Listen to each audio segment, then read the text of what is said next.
This episode is sponsored by Arc IT, and you'll find out more about them later on in the episode.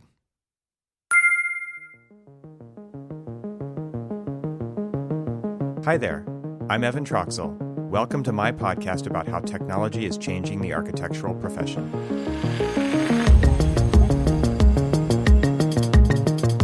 Welcome back to the podcast. My name's Evan Troxel.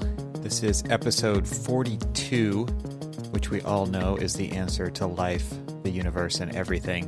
And in this episode, I welcome back an earlier guest, Randy Deutsch, FAIA. In the previous episode, I did not do an intro for Randy. I wasn't doing that back then, so I figure I should do it now. Randy served as an associate director for graduate studies until 2019 and is clinical associate professor at the University of Illinois, Urbana-Champaign. He teaches and conducts research in design, professional practice, building technology, and digital technology.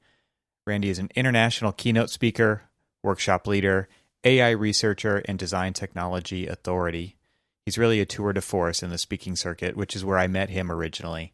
And we were both speakers alongside many others in the AEC technology space in New York City in 2019 at the Building Design and Construction's Accelerate AEC conference. In addition to his teaching and speaking roles, Randy is the author of 6 books. Some notable ones that I own are Convergence, the Redesign of Design, which was published in 2017, about the nature of the ongoing convergence of technology and the work processes in the profession and industry. Super Users, Design Technology Specialists and the Future of Practice, which was published in 2019. And Randy has recently written 2 more books. Think Like an Architect, How to Develop Critical, Creative, and Collaborative Problem-Solving Skills was published in the fall of 2020, and now Adapt as an Architect, a mid-career companion, which I was very excited to be a contributor on, along with many other mid-career architects, which I'll translate that for you means we have gray hair. And it's available very, very soon. You can pre-order it now. It's coming out the spring of 2021, and I'll have a link to that in the show notes. This was a fantastic conversation with Randy. It's always great to catch up with him.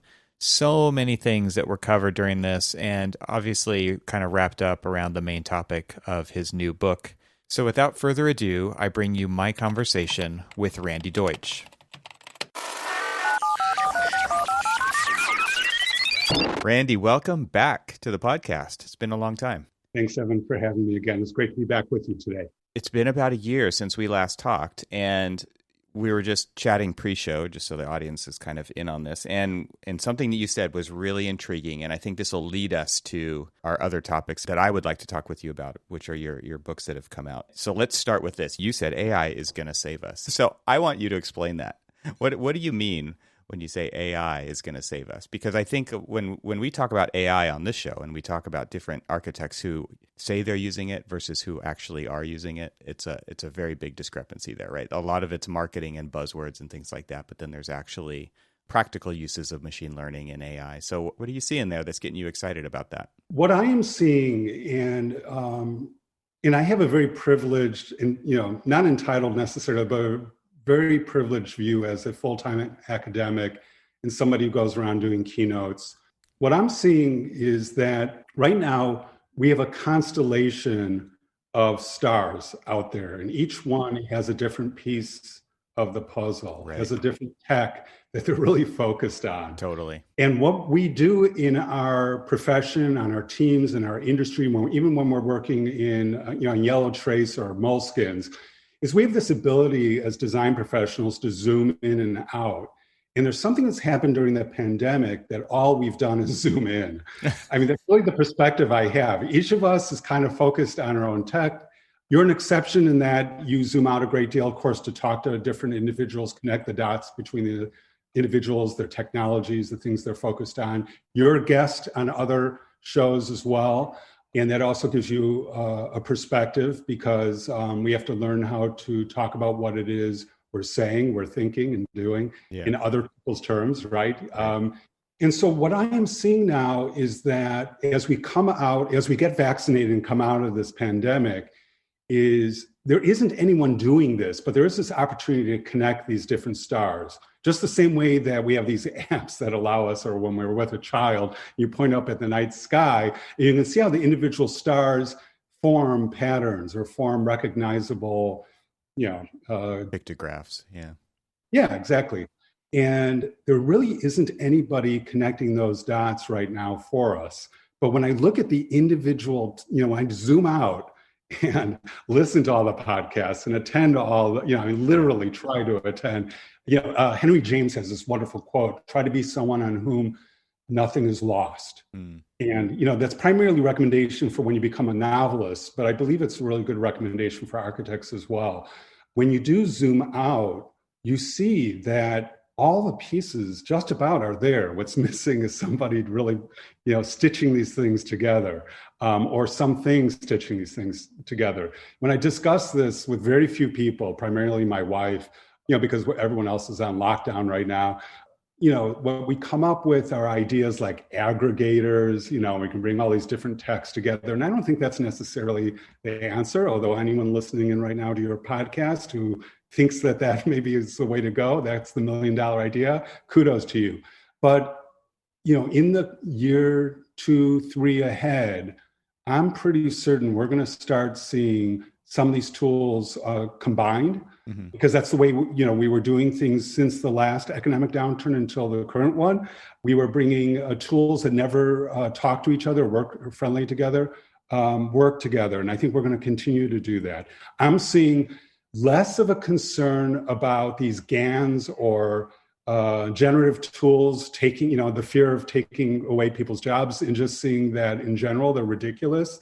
They're coming up with things that nobody asked for them to come up with, and that we are going to, and I think all the startups recognize this as well, that we're going to be, as humans, engaging with these tools, modifying them, right, but letting them at the same time inform us and improve our abilities at the same time. If we're working in a dashboard, for example, we're going to just work with them. They're going to augment our capabilities as designers, as thinkers, as people try to improve life for others, whether it's through building or however we can do that, through improving our prospects with climate change, for example, or with the need for housing, and even the drive for immigration that's going to increase the amount of housing that we have to create.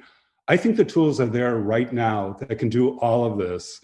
If there's a problem, it's just the fact that we have a bunch of stars, and that's it. Yeah, it's interesting because I think about this open source mentality. Not to say that all the software that we're talking about or the startups are open source in nature, but they think that way as far as how they communicate and how they tell their story and how open they are to having those conversations on social media out in the open. I'm sure there's lots that go on behind the closed doors as well, but there is a lot of coordination and communication and collaboration in the open, which is very different than how things have ever been inside AEC. And that, I think, alone is what is starting to enable these stars to become a lot more aligned, right? Because they still are focusing on their piece of the overall puzzle, very, laser focused. And they're also saying, okay, what do we need to make it work with these other pieces? Because they're also focused too, to create a complete solution. And I don't think there's nobody orchestrating all that, right? Everybody's kind of left to play their part and make their decisions and see where they can plug in or unplug, as it were. But it really feels like the conversation has really changed around all that stuff. Completely agree with you on that. In 2017, when I came out with my book, Convergence, I talked about the software of everything, or the algorithm of everything. And it was this idea of an overriding body that would combine all these things together and make them work. And that, all those everything ideas, same thing with the theory of everything for the universe. Mm-hmm. All these things are kind of a waste of time or a bad idea overall. I think we can work with the individual parts, but what we need to do is look for ways to combine things. And you're absolutely spot on when you say something has happened, even in just the last year, while we've been going through the pandemic, that things have become more open and more open-minded. Maybe it's the fact that we're using these collaboration tools, like you and I right now as we're speaking, right, and more sophisticated ones, of course, as we bring in others. And we can see we can collaborate. Now, at the same time, anecdotally, recently I gave a keynote for Perkins and Will, and just outside my door, some contractors were jackhammering the concrete in my building. And that doesn't play really well when you're, remotely trying to deliver a keynote to 2,500 people. Nobody coordinated that schedule. Yeah. I went out there, asked them nicely, if they can call their boss and ask, their manager, could they stop for an hour, have lunch early, something like that. And yeah, they got the go ahead, but then they kept doing, jackhammering. So I went out there, gave each of them $50 and said, now would you stop? I said, oh, we're going to stop. That's, fine. They kept working, kept making noise. I had my wife go out there. So I guess what I'm getting at is, yeah, I think we're collaborating as an industry, AE and C. We're not always cooperating. And cooperating is actually a lower level, lower hanging fruit item. But the bottom line is we need to talk each other's language. And, whether it was my wife sweet talking them, whether it was ultimately the $50 each that did it, I'm not sure. But yeah, on the minute that the keynote started, they stopped and they went for lunch. So it worked. So we just need to learn how to talk each other's language. I don't mean to get off the topic of AI, but I really think once we understand what motivates each other, what's going to get each of us to change, we need to do it. And we need to get uncomfortable doing that. We need to open our wallets. But once we get out of the pandemic, I really think, yeah, the tools are talking to each other. I haven't done a Google search in terms of the analytics that show for the phrase or the word interoperability. Mm-hmm. I have a feeling nobody's talking about interoperability anymore because our tools are talking to each other. Finally, yeah. Yeah, and open source, as you point out, is really something is happening. Even Autodesk is coming around with that. So I'm not going to go so far as to say it's a renaissance, but we're in the midst of an enlightened time right now. Yeah. And whether it takes a site, whether it takes an individual to try to connect these dots, or whether each of us, just by zooming in and zooming out more, we need to work that zooming out muscle more as we're coming out of the pandemic. Maybe that's a perfect analogy of zooming out of the pandemic. Yeah, I think these tools will make us more productive. I think these tools will help us to compete with those who, all the things you've covered on your other podcast, all the challenges that we face as a profession industry, I think it's going to help us, overcome these obstacles and these speed bumps that we've had. And I do think we're, in the next decade ahead, we're going to have a much easier time of things. Yeah, it's interesting because things are changing quickly. I think this kind of leads into our next topic. In your latest book, Adapt as an Architect, you wanted to create kind of a roadmap of case studies, it sounds like, on how people could navigate their way through a very quickly changing set of experiences, career types. Like when I taught at Cal Poly Pomona, I taught emerging technology, and I was basically showing the students all of the jobs that didn't exist 5 to 10 years ago, potential career paths that they could take that were all technology related. That was like the overarching theme. But it was surprising just to see, because when I was in school, there was 3 career paths. It was like you could become a management career path, a technical career path, or a design career path. And everybody focused on the design part of that. And so a lot of people got disappointed when they actually ended up, because that's the smallest percentage of people in the firms, it seems like. So now it's such a wide band of potential within the profession. And what we're talking about here with all these different stars, all these things that are kind of they're probably even considered AEC adjacent. They're very technology oriented. They're trying to solve specific problems for AEC to collaborate and communicate and document and do all the things that we do throughout the design process, which is a very long process. This book is about navigating as a mid-career architect or designer or AE professional within that broad landscape. So maybe you could lay the groundwork of the main premise. If I did a bad job there, how can you explain the main premise of Adapt as an Architect? No, you did a fantastic job, and Evan, it was a thrill to actually have you contribute.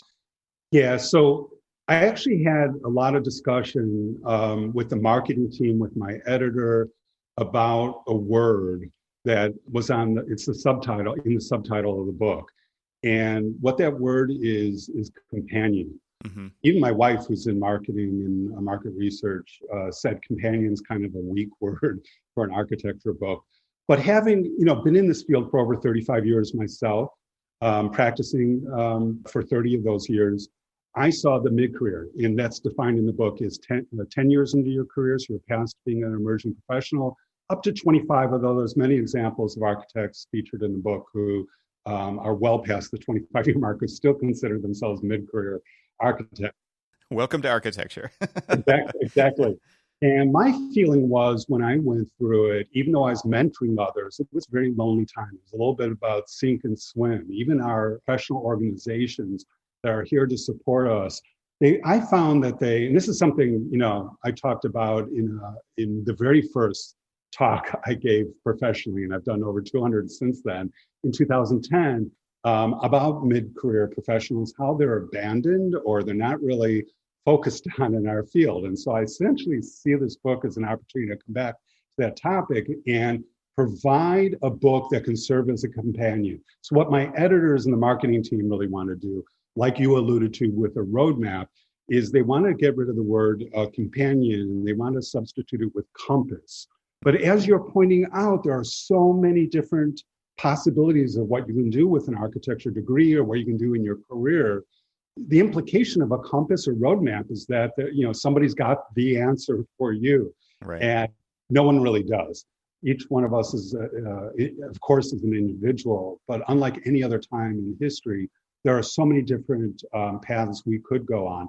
And what is missing for me is it's not necessarily Siri for architects, but it is a little bit like a GPS in the sense that you can talk saying, I've come up to this fork in this road. There's this opportunity my boss has given me. It would shake up my family life or maybe, displace us, and we would have to pick up and move for 2 years. But there is this promise or hint of a promotion, something like that. Is this something I should or shouldn't do? Yeah, if you're lucky enough to have a mentor, maybe, you can get answers that way. But more than likely, given the mid-career architects I talk to, most of them don't have mentors themselves. They are serving as mentors for others. And so I wanted this book to be something, a touchstone that you can reach out to at different times throughout your mid-career. I mean, 10 years to 25 years is 15 years. It's a long period of time. And there's a lot of things that can pop up, like pandemics and economic downturns, but also things like, maybe you thought you weren't going to have a family and now you are. What are the implications? Something you addressed in your ARE hacks book wonderfully. And so all of these things I wanted to address, everything from the subject of gender and the implications of mid-career to economic downturns and what they mean, all the great recessions that we're going to face every 10 or 12 years out. So that's really it. More than a roadmap, it's really more than a specific chart. It's looking at, I reached out at a time when we were social distancing in the pandemic, when we really didn't have an opportunity to socialize. So unlike my Think Like an Architect book, which is a book research, unlike any book that I've written 6 now or published 6 now, it's the first time that I just based Think Like an Architect in 400 different academic sources for content and didn't talk to a human being. I went back to form and used or leveraged practice-based research. So not ethnographic like I normally do, but just talking to 50 different individuals and pieced it all together, stitched it all together into a tapestry. And I'm hoping this book could serve almost what was called during World War II as a commonplace book, where soldiers, when they found themselves in troughs or kind of, found themselves out in the field alone, that they can turn to these books for support, for sustenance. Yeah. That's really what I want this book to be. That's awesome.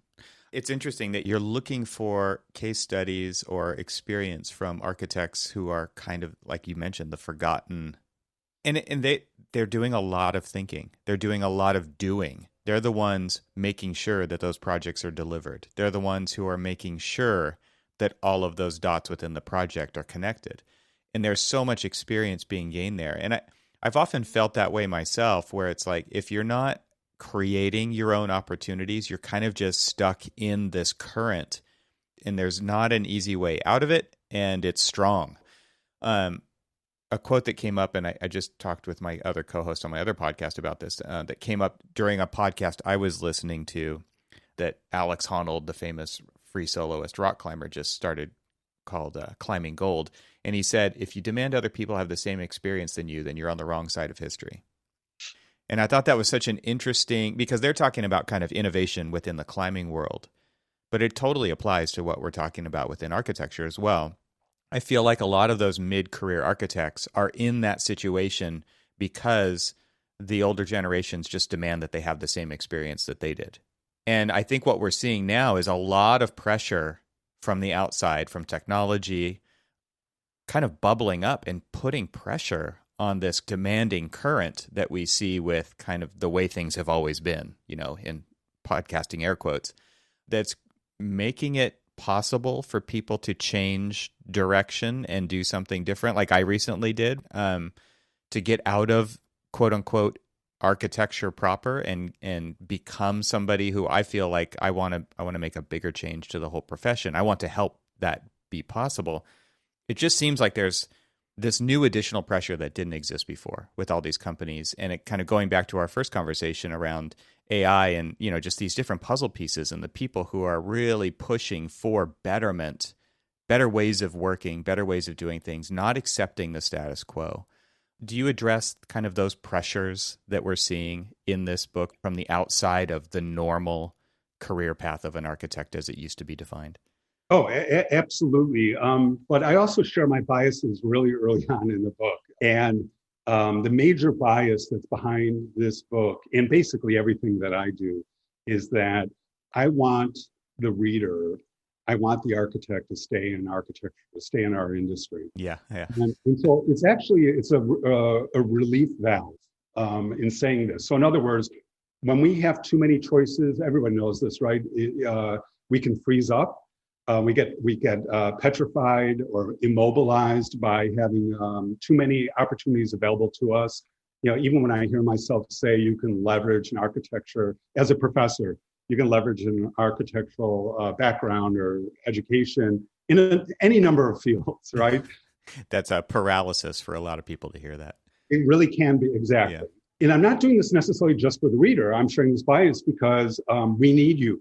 Yeah, we need everyone to apply their design thinking, to apply their education to our field, to improve it, but also to do the things that we are trained or educated to do, which is improve the prospects for others.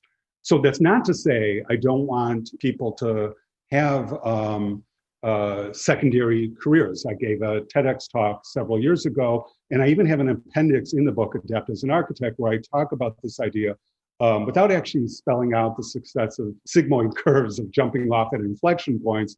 But the importance of, let me take a step back for a second. The first half of the book is about how to become relevant in our field, and then how to remain relevant. Again, based on the feedback from and the advice and insights from the 50 architects, such as yourself, that I reached out to. But the second half of the book is about reinvention. Mm-hmm. It is about pivoting. It is about having passive income. It is about, open a furniture company, do your startup. That's great. Maybe have, architecturally cleverly named ice cream treats out of your ice cream truck, but don't abandon architecture to do that. So there are many ways, as I point out, to reinvent. But I think by spelling that out, by creating this gestalt that doesn't include everything in the whole world, it actually makes it seem almost manageable. So I think there's a strong encouragement in the book to branch out beyond what you're currently doing. We all need to reinvent ourselves, as you just did currently. But also, as you're speaking to me right now, right? You're having a podcast. There's nothing in architecture school that would lead you to think that you need to do something like this on the side. But it's incredibly important to bring these individuals in and connect the dots for others. So it is my hope that once people read the first half of the book and they understand not only why they're relevant, even currently doing nothing more than they currently are doing, but these are the things you need to do to remain relevant. And part of what that is about is reinventing ourselves. It's a little ironic in a way that you actually need to constantly reinvent yourself in our field, just not so much so that you need to leave the field.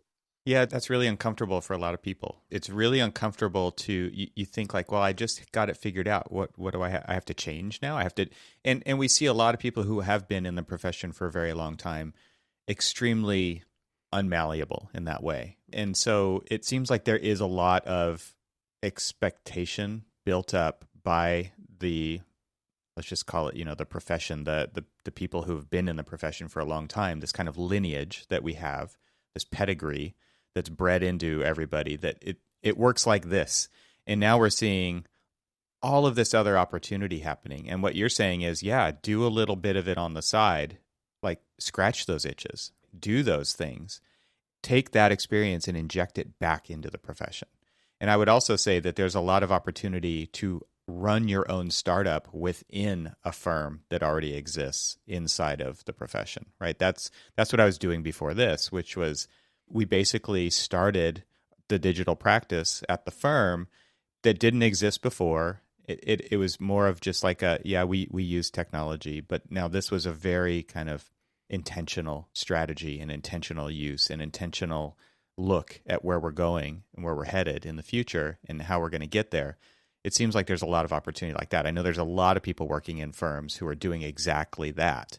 And I wonder, if you could share a couple of examples from the book of where people are scratching their itch outside of or within this kind of startup idea that I was just talking about, and bringing that and helping it push these firms that have been around for 70, 80, 90, 100 years into the future.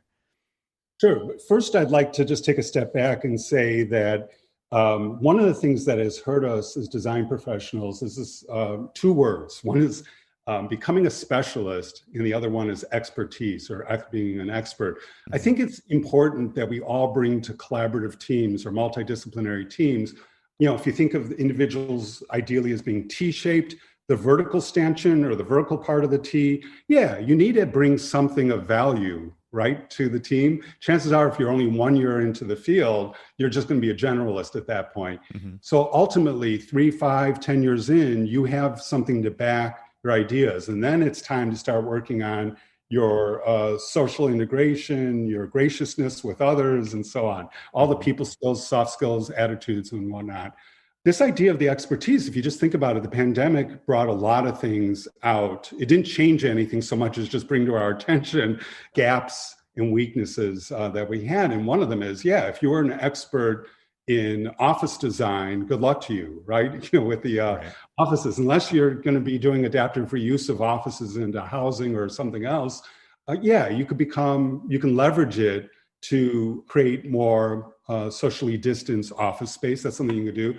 But similarly, examples in the book that I use, again, just sticking with this idea of expertise, is I use the example of at the beginning of the pandemic, if somebody was working in healthcare or hospital design, and they were perceived as being an expert in that area, if they were approached either by the media or by a client as saying, we've got this large community center, we've got this convention center, mm-hmm. Can you think of a way of reworking it so that it can adapt to a healthcare facility for COVID and for testing and whatnot? And the thing is there's a lot of individuals who weren't malleable, who were kind of fixed as saying, I could turn this into a hospital if that's what you're asking, but I don't do adaptive reuse. So, mm-hmm. I would have to, bring somebody else in who works in adaptive reuse. That's actually not a bad thing, right? If you can leverage your network and find a way to actually work with that client, that's a much better circumstance to be in. And it's a better way of thinking than just, you're being a hammer and seeing every opportunity as a nail. Right. So that said, this book is not really spelled out as a collection of these are the things you can do moving forward to reinvent yourself. A lot of them have to do with just reinventing yourself by rising within your organization and taking on a leadership role that maybe you never saw yourself doing. Mm-hmm. There's a lot of Gen X's, mm-hmm. Followed in the footsteps of baby boomers who never saw themselves as leaders, but suddenly are getting passed over where these leadership opportunities, there's an amazing amount of leadership opportunities that are coming out of the pandemic where managing partners or managing principals of firms are stepping down and they're handing them to millennials. Yeah, the forgotten generation is Gen X for sure in that. Exactly. Yep. And so there are examples within the book, Adapt as an Architect, where Gen Xers have stepped up and, taken a deep, breath and said, I'm going to take this on. This wasn't necessarily in my DNA. Right. The demographics didn't necessarily prepare me for this moment. But it's not just that you're next in line or next in succession to take on this role. You see it as an opportunity. Something I talk about in the book is I see this as completely as a positive thing. Somebody can see this as being very limiting. But a lot of millennials, even Gen Zs, see they're afraid of making a decision of what to do because they feel like in making a decision, they're going to be closing doors. Opportunities that are available to them. It's the opposite of what we were talking about a moment ago with that paralysis of choice. Right. And in their case, they don't want to make a decision. And I show examples of those who make the decision, and then you can see the outcome. And guess what? They're living to tell the tale. Yeah. And it's actually all pretty beautiful. Yeah, you always will have challenges, but there are a lot of opportunities that are available to us. And so that's a real important statement I make in the book, which is there are only so many doors that will be open to you in your career. It's not unlimited. And to the extent that we can be aware and keep our eyes open and ears open, when we see these or recognize these opportunities, we will go with them and great things can happen from that for yourself. And then you'll create great opportunities for others. Again, that's something you just alluded to a moment ago with mid-career architects. It is a sink or swim situation. But one of the things mid-career architects do for the rest, and don't get attaboys or attagirls, or they don't get acclaim for doing this because it is sort of one of those behind the scene things, is they create opportunities for everybody else. They make sure that 6 months down the line, 8 months down the line, there's work for everybody else. Right. And that's a huge thing. Yeah. And that's another thing that we talk about in the book. That's a big responsibility for sure. Let's take a break from this conversation and welcome back the sponsor for this episode, Arc IT. You may be doing IT yourself or have someone you trust doing it, so why would you even consider switching IT providers to make technology your competitive advantage anyway? Well, many of you don't feel like you're getting enough value from your current IT provider. Some examples of this include slow response times for critical issues, the inability of your provider to answer key questions that you have pertaining to your business, the same issues showing up over and over without long-term solutions to the root of the problem, and it's just likely that they're doing an okay job and you'd rather avoid a difficult conversation with the people already in place. Well, the truth is, okay doesn't cut it, and the right IT provider can make a meaningful difference in your day-to-day work experience and in the bottom line of your business. It's also key to remember that you are in business to make money, and the right IT provider can help. A great IT provider takes on the load of managing the transfer process, so you don't have to worry about it and you can concentrate on running the business. They take on all the work with onboarding through the allocation of their resources and include you in the critical decisions along the way to minimize your time away from billable work. So, as business owners and architects, how often do we think about our IT provider? Typically, only when things go wrong. And for many of us, unfortunately, this happens too often, especially with the latest emphasis on remote work. I know that I've had to deal with my fair share of IT fire drills. Not pleasant. Arc IT, however, is a very different kind of company. They specialize in serving architecture, design, and engineering firms, and their goal is to help you use technology as a competitive advantage. This means that they understand your technology stack, and they won't waste your time and money learning how your tools work within your process. Combine that with industry-leading response times, proactive remote hardware management, and solid disaster recovery and backup solutions. That's something that everybody should be thinking of, honestly. And enterprise-grade security management. And yet, above all, these are just table stakes for a solid IT company. Arc IT goes a step further. They become your strategic partner when it comes to planning, budgeting, and integrating new technology into your business processes. So all of this sounds expensive, right? Nope. Because Arc IT is highly specialized for our industry, their pricing is on par or in some cases even lower than other IT providers. Arc IT is transparent and even publishes the pricing right on their website. Speaking of their website, there's also something else you should check out when you're there, and that is their Design Under Influence blog and video series. Again, adding value to IT type solutions across industry, all good stuff. So your business deserves a competent, responsive, and proactive IT partner. Reach out to my friends at Arc IT for a free consultation. So go to getarchit, that's GETARCHIT.com, arc-like architecture in the middle, and click Work With Us. So thanks very much to Arc IT for sponsoring this episode of the Troxel Podcast. And now let's get back to our conversation. The story that I shared in there, really was about kind of seeing a hole and deciding to be the one that was going to fill that hole because it was obvious that nobody else was going to do that. And it wasn't like there was a line of people who saw this opportunity. People just were going along with the way things were. And I knew there was a better way to do it. And I realized that I had to be the person who at least would give it a try to see if I could gain enough consensus to start to create change so that we could have a better outcome in the future. And it did create opportunities for a lot more people to join that once there was a little bit of momentum behind it, once there was buy-in from leadership behind it. I do feel like that often comes back to the Gen X generation, which is creating that space. Like, you're speaking the language, you are the bridge between the boomer and the millennial generation. And you are interpreting for each other. You're seeing all the potential, all the energy that's building from the millennial generation. There's a lot of it there. And you have to kind of go and create the space for that to affect a positive change, because it doesn't happen all by itself, right? Like, somebody has to go and prepare the way for that to happen. I really felt like that was a big calling for me to do that. And that was the story that I shared within the book. I really felt like it was about creating that space for people in firms, and then saying, like, here's how I did it. It can be done. This needs to happen. We do need to evolve.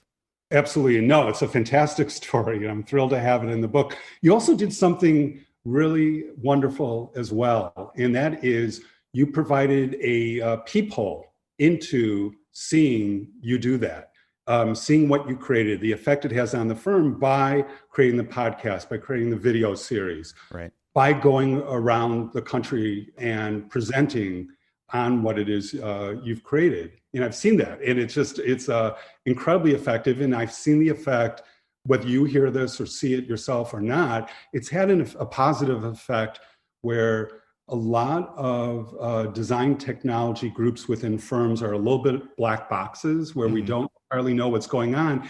And just the example I mentioned a little while ago of the recent keynote I gave for Perkins & Will, that was the first time they ever opened up their design technology group to the public.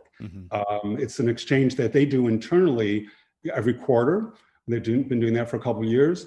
And this opening up is something that's going to be incredibly important, because it's like open source, it's sharing knowledge. It's only going to make all of us, all our boats rise and all of us better. So yes, again, fantastic story and adapt as an architect that you tell, but also the important thing to note is what you're doing right now, opening things up and sharing with others. Very important. I think it's also important. I mean, I couldn't have done it alone, and I'm not trying to say that I did. There was incredibly positive reinforcement from the senior leadership of the company to enable that to happen. And so I think part of my goal in telling that story was to inspire senior leadership to look for people who are in their companies who are asking for this kind of responsibility, or at least showing an interest in it, to enable them to do it. One of the things I did early on, and I totally stole this from Nate Miller at Proving Ground, which was a senior leadership computational design course. And the reason I bring it up now is because, no, I wasn't going to teach them how to run Grasshopper, but I wanted to inspire them with what can be done with it so that they could see the opportunities that they could give younger staff who are begging to use it on projects, because they understand what it can do as far as environmental analysis and form making and all these different, there's lots of different ways you could use the tool. But if the senior leadership doesn't understand what's possible and how that can inspire a staff who does architecture for a living, then they're never going to let it happen, because it's not the shortcut they're looking for to making more money, right? Which is what architecture we sell time for money. And so we're constantly incentivized to look for those shortcuts that can help us do that in a more efficient way. So by getting their gears turning, by getting them inspired to do this thing, that's the top-down approach. And then you're also building kind of this grassroots effort at the bottom to get that pressure building, to get that consensus of, yeah, we really need to be using these on projects. They're the ones who are actually going to be using it. Now all we need is the okay. We need the okay. We need the yes, the enabler at the top. And I felt like by telling this story, I don't know how much visibility senior leadership has into, especially during the pandemic, of what people are good at doing or what they want to do or what their trajectory is. How often are they checking in one-to-one to see where people want to go, to see where they think the opportunities are within their firm?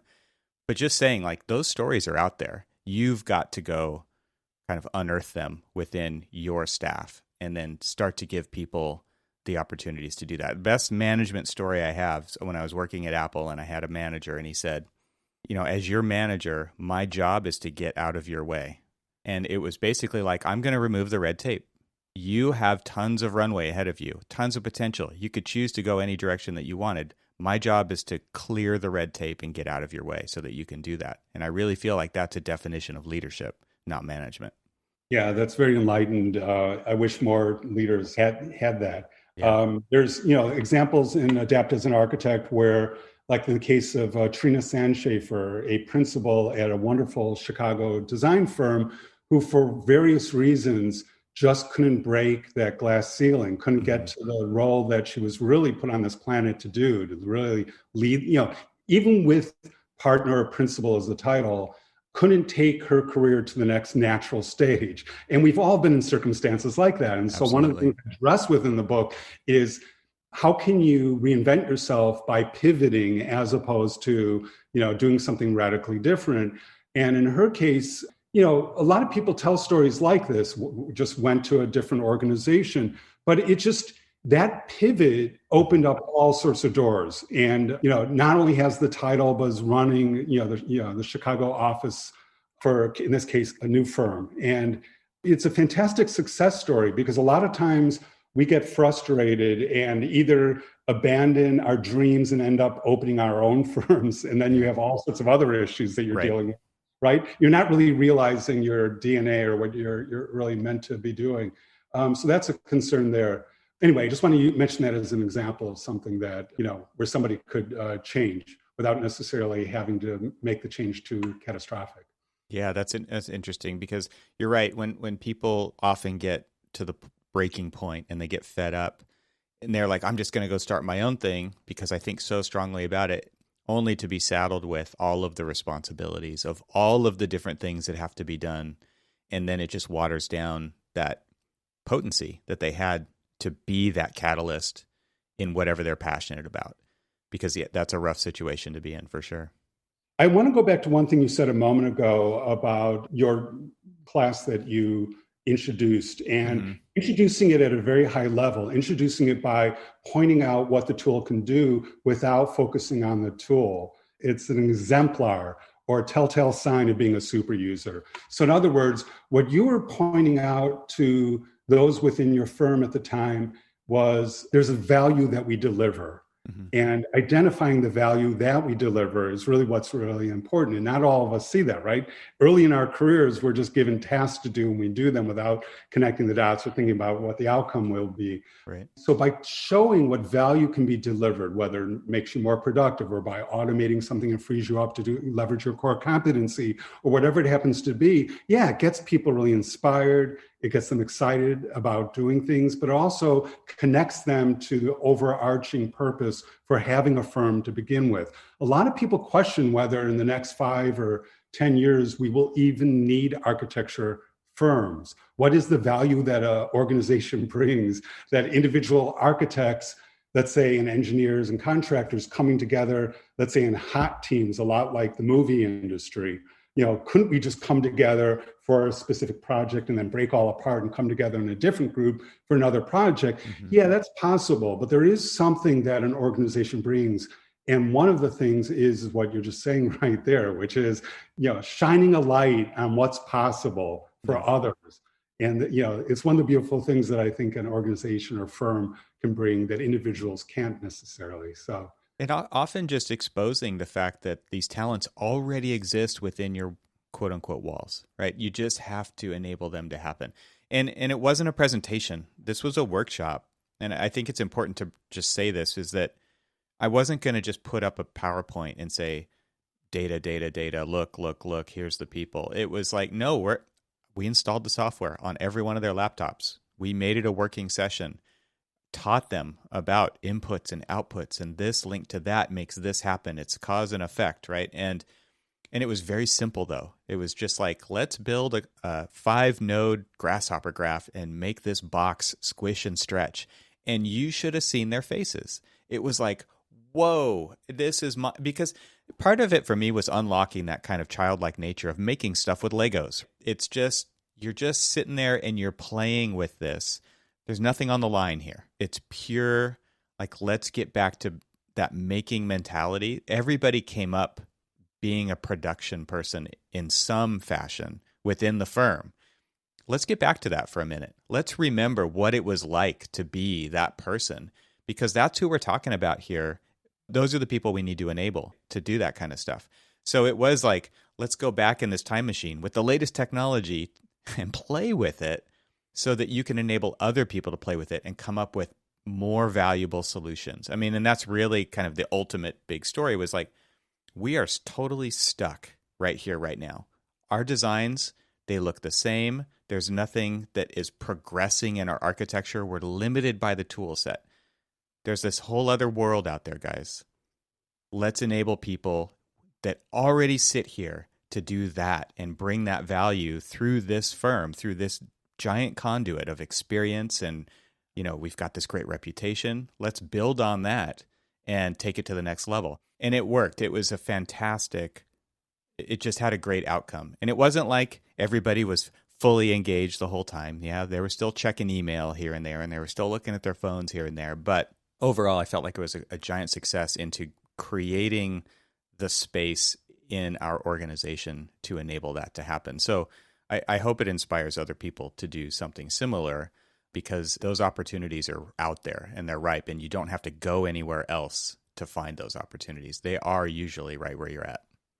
Yeah, and that's one of the beautiful things that a mid-career architect can bring. Not necessarily will bring, but can bring. Has the perspective, has the wherewithal, has the the wounds, war wounds, having gone through several years in the career. I'll never forget when I was a grad student and an administrator.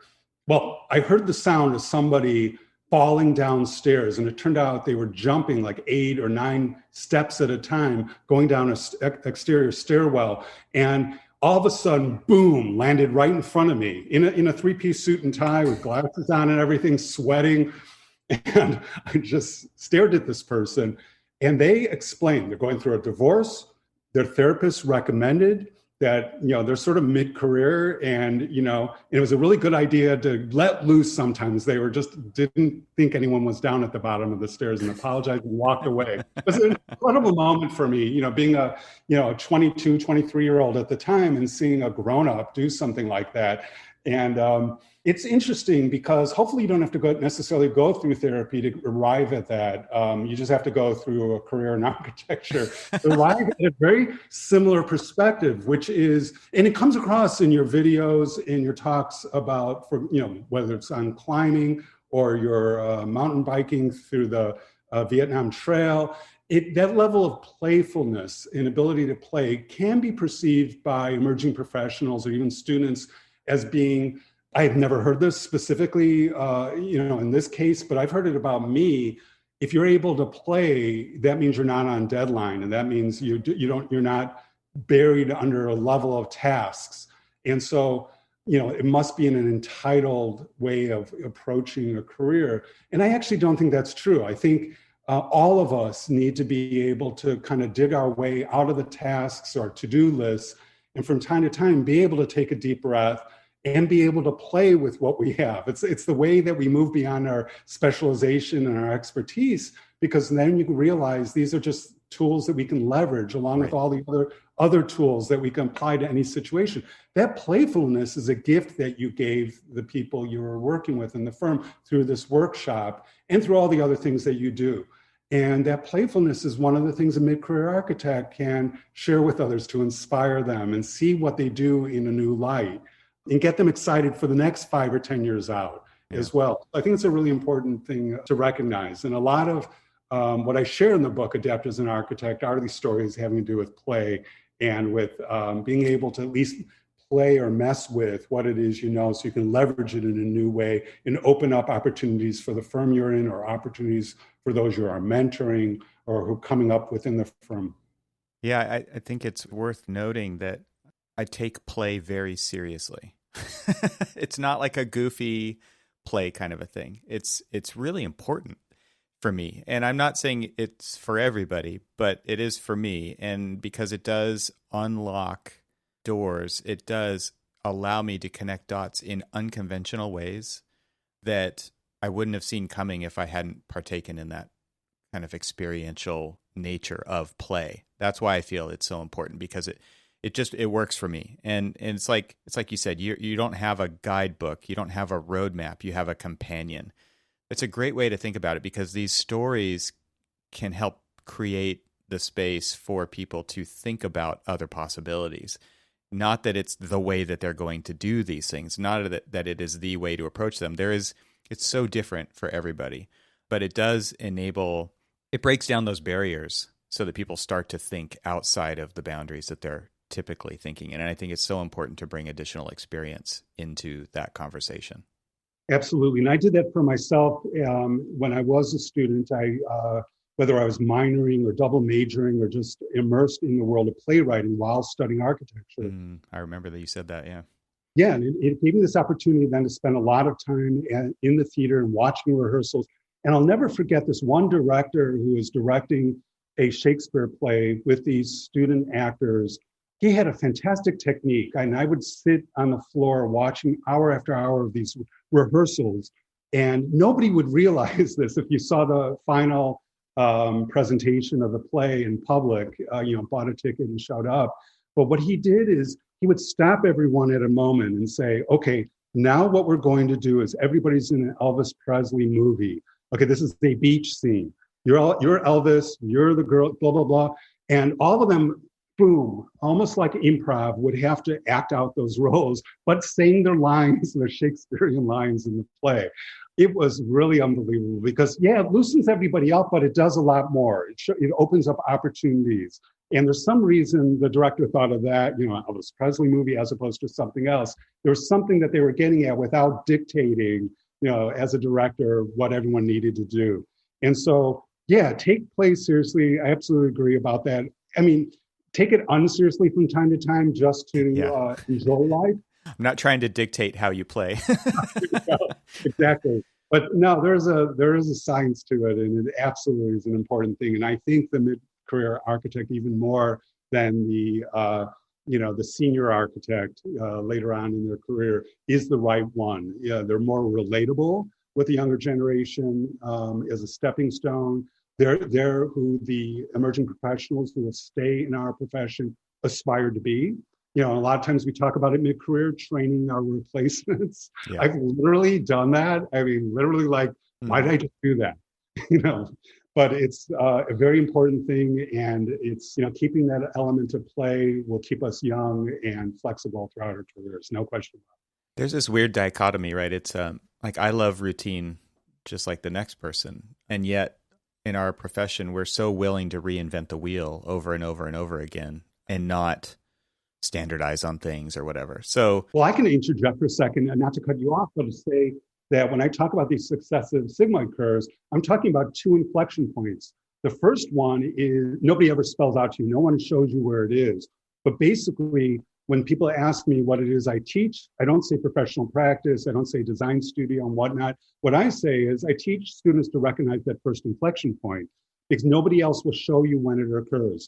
And what that is once you've repeated what you do well enough that you can do it a third, fourth, fifth time, that's the time to switch over to something new. Yeah. And if you wait till you get called into your boss's office to say, no, you've done very well for us, past tense, right. And but your services are no longer needed, chances are you're at the second inflection point and it's too late at the time to say, can I change? Yeah, you got to capitalize early on that stuff. Well, this has been a fascinating conversation. I can't wait to get the book and read the book and read these other stories. And I just wanted to say, I really appreciate you putting this companion together and reaching out and managing. I can't imagine what that process was even like, to set deadlines for people to do this on the side. And I'm sure it was incredibly difficult, but I really appreciate you doing that and following through with that and creating this amazing resource. And I think it's going to be extremely useful for so many people. And I'm excited that it's now available.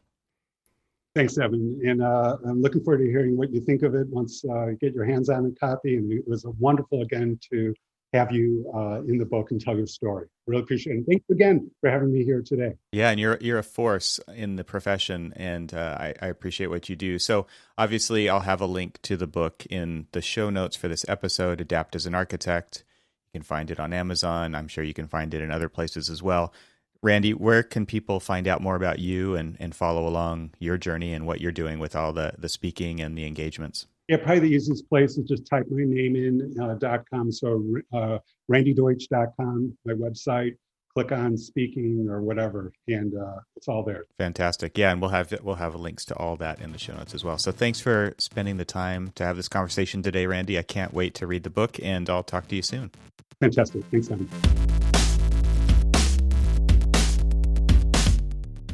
Thanks for listening to the Troxel Podcast, and once again, I would like to thank ARC IT for sponsoring this episode. Visit their website at getarchit, that's GETARCHIT.com. This show is part of the Gable Media Podcast Network. You can see all the shows at gablemedia.com. That's GABLMEDIA.com. You can help support what I'm doing here by leaving a 5-star review on Apple Podcasts to help get the word out, and of course, share it with your friends. I'd love to hear from you, so leave a comment on the website at trxl.co/podcast, where you can find every episode. You can also follow me on Twitter and Instagram and YouTube. Just search for E. Troxel. Talk to you soon.